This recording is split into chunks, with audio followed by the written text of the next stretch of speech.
There's a new class action lawsuit against Lumber Liquidators. The new suit is different from the dozens of others. It's not about personal injuries related to formaldehyde in flooring.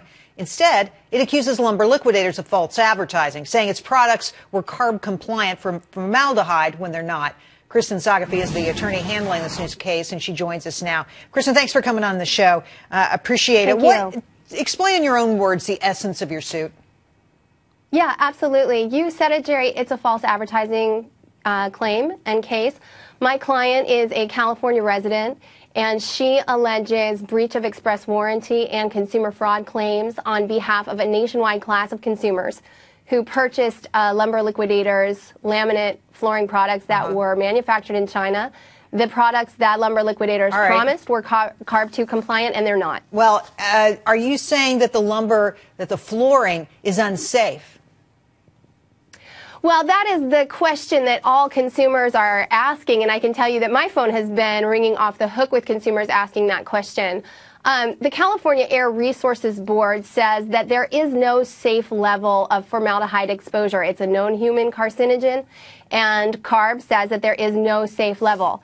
I'm not a doctor, I'm not a toxicologist, and I personally don't know whether these products are making people sick. Well, let me put it this way. The chairman of Lumber Liquidators, Tom Sullivan, says his products are safe. I want you to respond to what he says. Listen to this.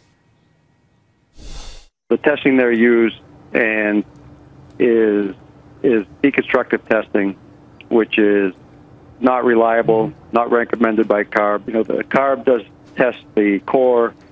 They don't really test the finished product, and what we need is one standard test to test the whole product as it's being used in the real world in the home. And that to me seems the essence of the debate between people. What kind of testing should be done? Should it be broken down? Should it not be broken down? What do you believe?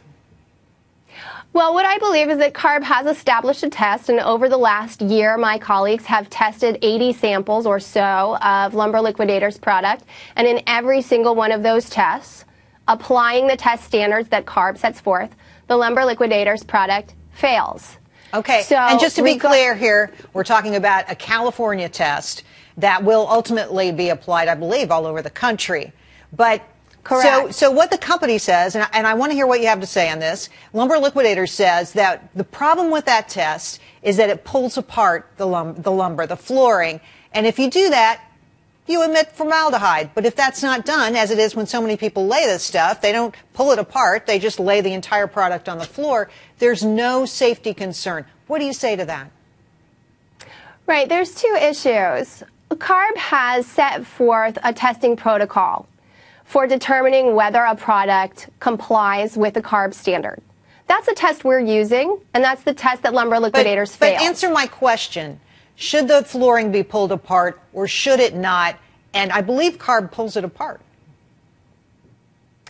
The CARB test is a test of the internal core of the board.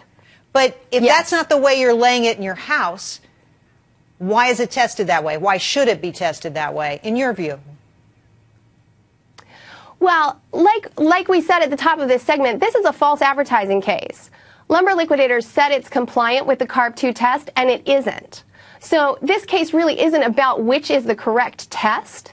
It's about whether Lumber Liquidators lied when they told consumers that they satisfied the Carb test when they didn't.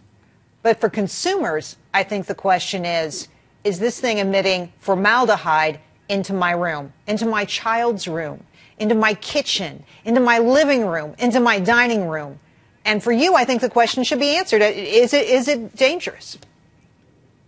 Well, absolutely. I can understand why consumers are concerned about that. I'm concerned about that myself, and I can tell you that I wouldn't want this product in my house. But I'm not qualified to say whether it's making people sick.